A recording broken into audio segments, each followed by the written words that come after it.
Everybody's been through something, whether it's some sort of financial trouble, a health complication, or a lapse in faith. Some people have worked through their issues, some people are still working through them right now, and others haven't faced their first real problem in life. But one thing that everyone needs, no matter where we are, to be able to get through these trials is our ability to persevere. Our abilities as Christians rely on God, our faith, and our willpower. We aren't alone in our need to persevere, though. We're surrounded by a ton of other people that are also needing to persevere around us, as well as history and scripture is flooded with examples of people who have persevered through hardships that we couldn't imagine ourselves in. The first example of that is Paul. He's a pretty common one for persevering and for hardships. He was in prison multiple times. He was writing a letter when he knew he would be executed. He was heavily persecuted throughout all of his Christian life. Yet he was still one of the greatest evangelists that we have. And he still affects us today with the letters that he wrote that are in this book. Another example is Joseph. We read about him in Genesis chapters 37 through 50. He was betrayed by his brothers, sold into slavery, framed by his master's wife for a crime he didn't commit. Then when he was in prison, he helped a guy, said, "Hey, don't forget me." Then that guy forgot him. And then he was remembered, and because he didn't give up when he was betrayed and sold into slavery, when he was framed, and when he was forgotten, he developed and became an authority figure over Egypt. One that we may not think about too much with perseverance is Noah. He had to deal with discrimination and ridicule for years while building the ark. Rain wasn't a concept to anyone back then. For all anyone knew, he was insane for thinking that water could fall from the sky. Whereas we think it normal, maybe a little too much down here.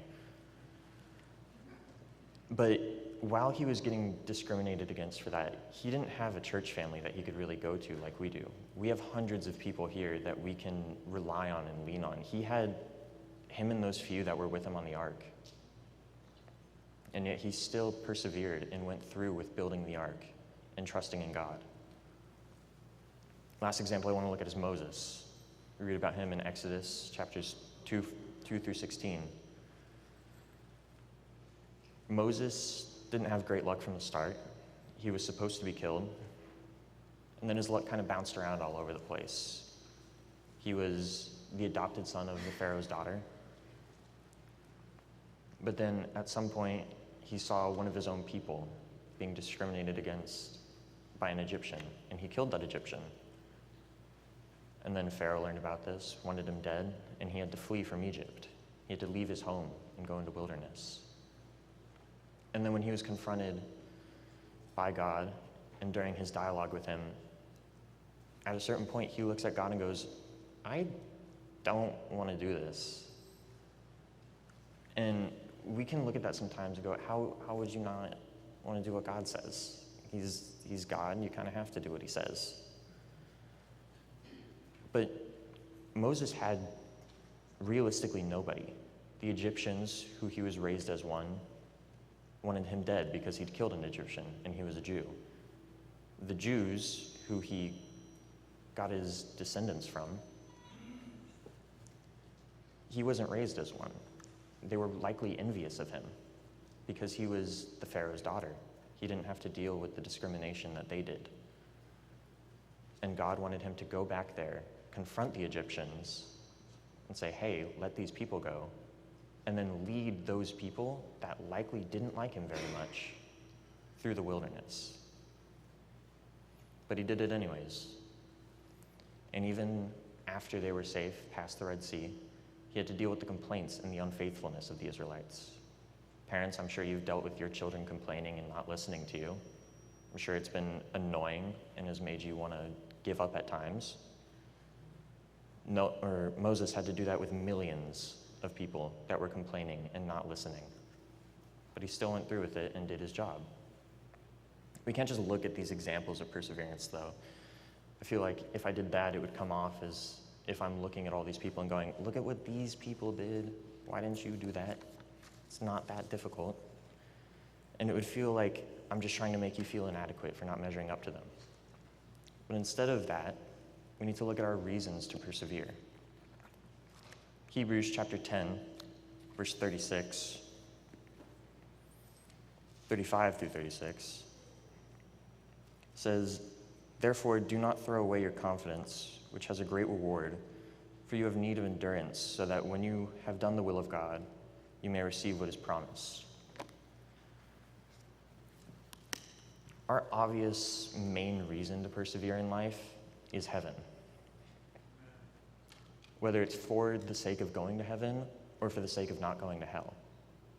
Either one is a valid reason, because hell is described as a terrible place, eternal suffering, separation from God, whereas heaven's quite the opposite, a place of no tears or sorrows, and an eternity with God that makes our lives feel like the snap of a finger. But more than just heaven, we need to persevere for the people around us. We need to be encouragers to those around us. And seeing us fall and stumble and just give up would be the opposite of encouraging. And we need to persevere for ourselves, for our Christian life to be able to get to heaven, as well as even outside Christianity. Perseverance helps us from falling into things like laziness and then depression. Pushing through those hard times rather than laying down and giving up determines and is pinnacle for what kind of life you want to live. We all have our personal reasons to persevere as well, whether it's something small like I have this thing I told this person I was going to go to next week, so I kind of have to do that, have to make it to that, or if it's something bigger, years down the line. Whatever our reasons for perseverance are, we need to know what attributes of perseverance we need.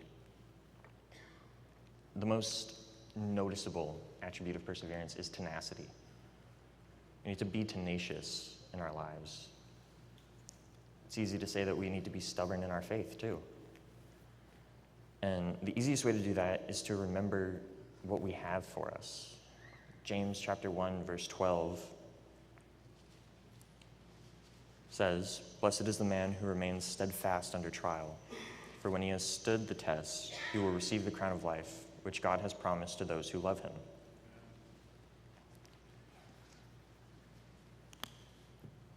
I'm going to keep going back to that point a lot throughout this sermon because it's such an obvious point that we're promised that crown of life. That should be our main reason for pushing forward. Depending on the kind of person you are, another thing that might make you want to be tenacious in the faith is proving the world wrong. So many of them believe that we're lunatics for believing this. But if we can convince them and prove the worldly side wrong, that can help us push through. More than being tenacious, though, we need to be present. Romans chapter 12, verses 4 through 8 describe the church as a body, each member being an intricate piece. So if you decided, I'm not feeling it, I'm not going to show up, this person said going to church wasn't really cool, so I'm going to kind of stop. It'd be like if you woke up one day and your legs talked to you and they were like, I think I'm kind of done with walking. Not really feeling it. I was talking to this other pair of legs the other day, and they said that walking isn't really cool, so I'm just not going to do it anymore.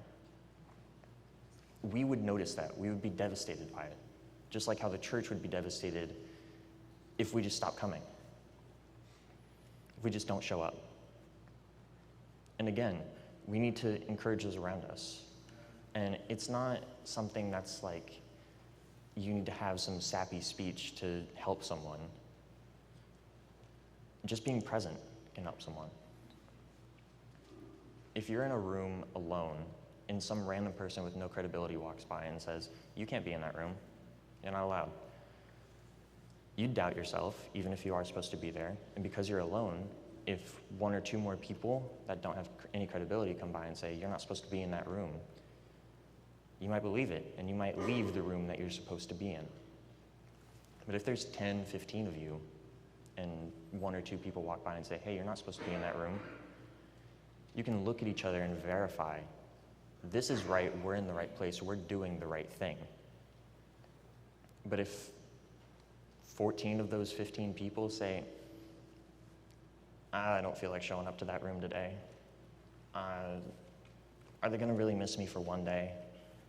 And if all 14 of those people do that, and then one person is left behind in that room alone, they'll be convinced that what they're doing is wrong because they're not surrounded by enough people. And you might think that your work isn't worth much.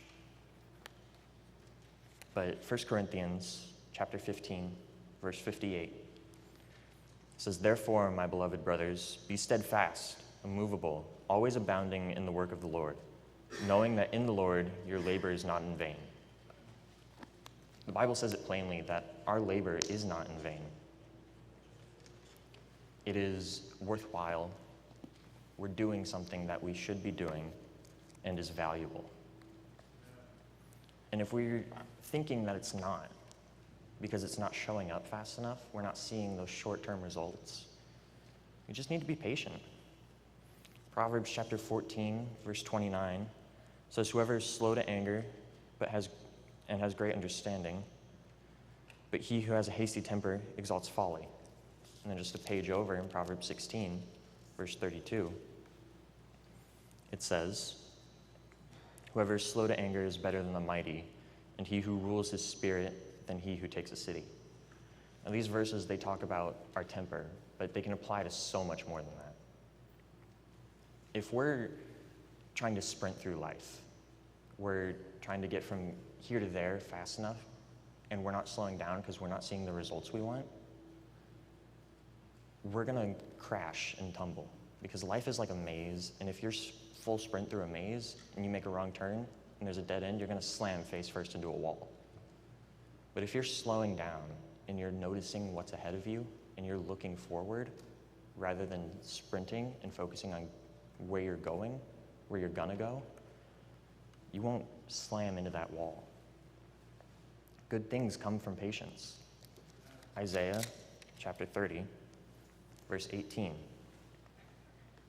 says, "Therefore the Lord waits to be gracious to you. Therefore he exalts himself to show mercy to you. For the Lord is a God of justice. Blessed are all those who wait for him." Again, it says it plainly. Blessed are those who wait for him. In other words, be patient. But even with patience, perseverance wouldn't be what it is as a concept without struggles. Perseverance would just be existence if there wasn't struggles. And we all face them regardless of who we are. 1 Corinthians 10:13 says we are all tempted. And Romans 3:23 says we all fail, we all fall short. And it's exhausting. Life is tiring. It's never been a cakewalk. Paul says in 2 Timothy that we're running a race. And it couldn't be more true because it's an endurance competition where all we're trying to do is make it to the end and encourage those around us to make it to the end as well. And it doesn't matter if we're walking, jogging, running, so long as we can make it to that finish line.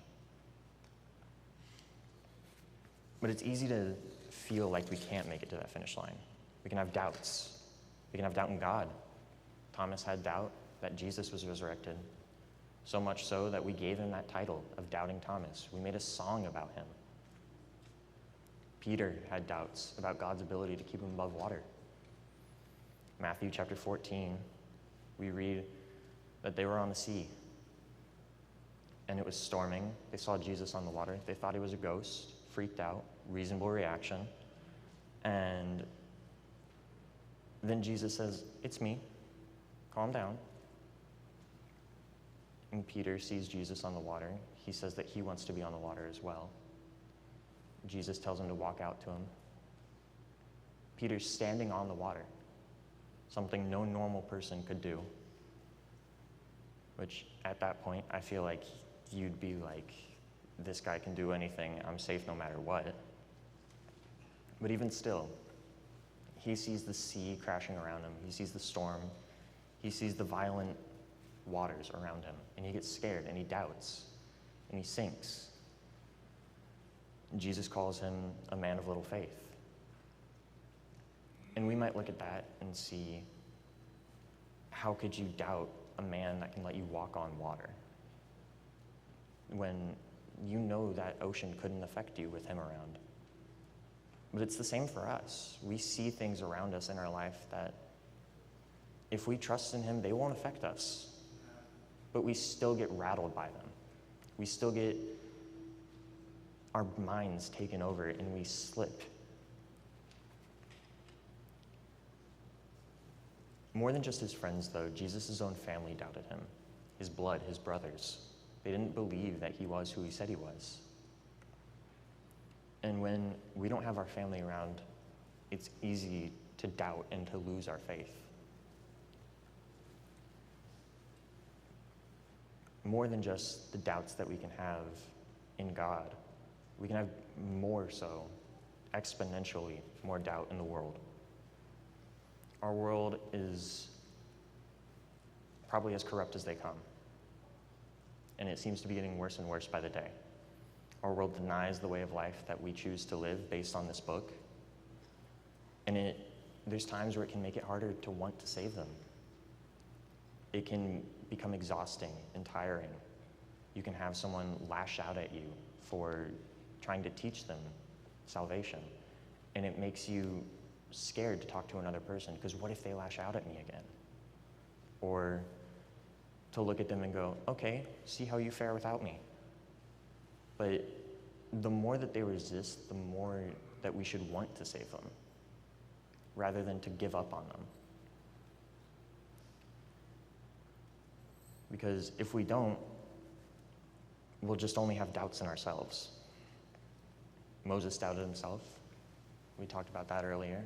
He looked at God and said, I can't speak. I'm not a good speaker. Jeremiah doubted his abilities to be a prophet. In Jeremiah chapter 1, verse 6, he says, I am a youth. And God looks at him and goes, don't say you're a youth, I don't care. Go, here's prophecy, go use it. And there are plenty of other struggles that will cause you to want to give up. Knowing that these struggles exist, it's important to know how we can persevere. I'd give you 3 guesses as to what the first point here is, but it'd probably be pretty easy. We have to trust in God. Proverbs chapter 3, verses 5 through 6. It says, trust in the Lord with all your heart, and do not lean on your own understanding. In all your ways acknowledge him, and he will make straight your paths. 1 Peter chapter 5, verse 7 says to give him your worries. Matthew chapter 19, verse 26 says all things are possible with him. And going back to 1 Corinthians 10:13, while we are all tempted, he doesn't tempt us beyond our abilities. He gives us an out. It says he gives us a way of escape. So long as we're willing to look for it, we can find it and get out. And if you're having trouble wanting to find that escape and wanting to escape, we need to remember what's promised again. It's probably the biggest motivator that we have to remember what we're promised. An eternity with God, lifetime in heaven, lifetime not in hell. Those are 3 pretty big reasons to keep going.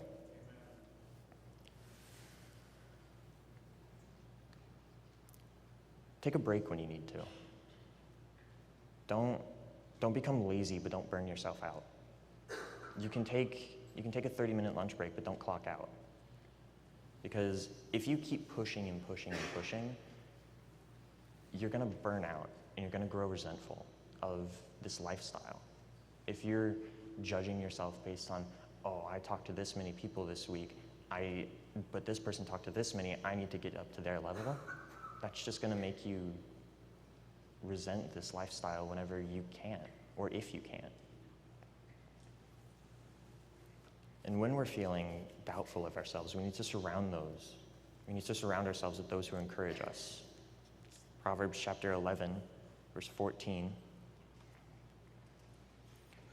says, where there is no guidance, a people falls, but in an abundance of counselors there is safety. We help shape each other. Proverbs chapter 27, verse 17 says, as iron sharpens iron, so a man sharpens another man. And when we surround ourselves with people who encourage us, it's encouraging. It gives us the abilities that we need to spread the word, which can help to soothe another one of our doubts. We can spread the word in an attempt to heal the world and those that are lost in it. And we might think that they're too corrupt and they're too lost, that they don't deserve to be around us. But Jesus surrounded himself with people who were seen as the most corrupt.